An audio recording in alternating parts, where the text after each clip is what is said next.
Hey everyone, thanks for checking in. So today we're talking about how to be more active. We all know we should be more active, it's better for our health. However, it's something we don't do. Common sense doesn't mean common action. And it's something that's near and dear to my heart. I'm obviously super fascinated with fitness, but one of our lectures recently, a pediatric endocrinologist said that roughly a third of all kids have type 2 diabetes. It was unheard of 20 years ago. Obviously, it's a multifactorial condition in which there's nutrition, diets, etc.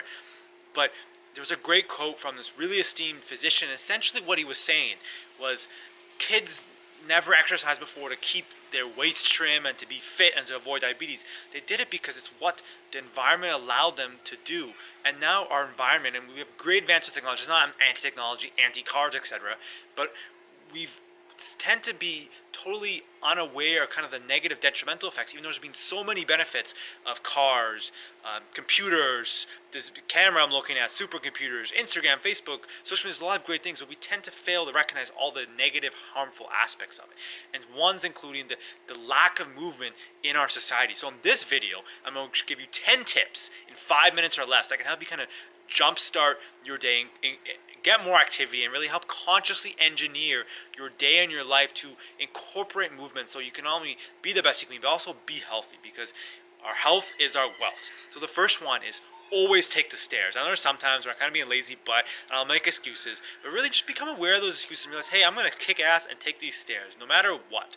We're meant to move, and especially for me as a student, it's very hard to incorporate movement today, especially if we sit in lecture all day, and taking the stairs is an excellent way to do that. And secondly, another thing I really love, and this was more during my master's, but especially if you're working in a big building or at a hospital, I was talking with my friends and he does this as well, and it's an awesome tip, is to make sure you go to the bathroom on a different floor. So for example, during my master's at UBC, my research area was on the 4th floor. So I'd always go down to the lobby to go to the bathroom, and I found it was a nice fun way to get me active, and it guts me off my ass. And the third one I'd like to mention is to park your car as far away as possible, right?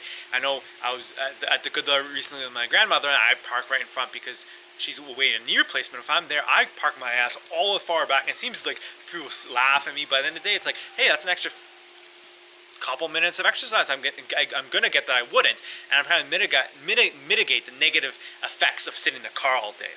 The next one, even better, leave your car at home, take active transportation, whether it's bus and bike. Obviously there's safety concerns with bicyclists, but be safe, use a helmet, don't use headphones, etc., right? Because there is an inherent danger with biking.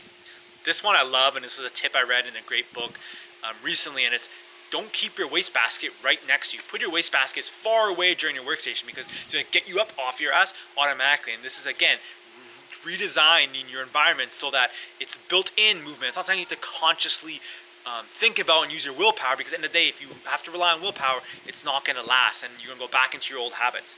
The sixth one is what I do a lot, is stand or walk during phone calls. There's no reason if you're on your phone, you have to be sit down and feeling really crappy. So make sure to stand and walk around during your phone calls. The next two are kind of combined, but this was something I was reading about, how to keep your shoulders healthy, right? And just I mentioned in my juggling video, your brain, if you don't use it, you lose it. It's the same with your body. If you don't use it, you lose it. So I always put something really important on the top shelf. So for example, when I'm opening the cupboard in the morning to get my glass, I don't get the glass right in front of me. I go reach on my tippy toes and grab those ones. And when I put in dishes away, I put the bowls on the highest shelf, so then I can make sure that I'm working at different range of motion. And the next tip to build exactly right after that, instead of putting things high, you can put things low and put them in different places, so you're constantly moving through different ranges of movement. Because just like we need a variety in our diet, we need a variety in our movement.